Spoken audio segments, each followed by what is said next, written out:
ভালো মন্দ বিবেচনার শক্তি হারিয়ে যাচ্ছে নুসরাত ফারিয়া। দেশের আন্তর্জাতিক তারকা হিসেবে কারো নাম বলতে গেলে চলে আসে নুসরাত ফারিয়ার নাম। বাংলাদেশ ভারতের সমান তালে কাজ করে যাচ্ছেন তিনি।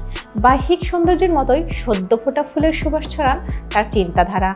অনেকে তাকে বিউটি উইথ ব্রেন বলে থাকেন। সামাজিক মাধ্যমে বেশ সক্রিয় ফারিয়া। পেশাগত ও ব্যক্তিগত তথ্য প্রকাশ করে তাকে নিজের সোশ্যাল হ্যান্ডেলে।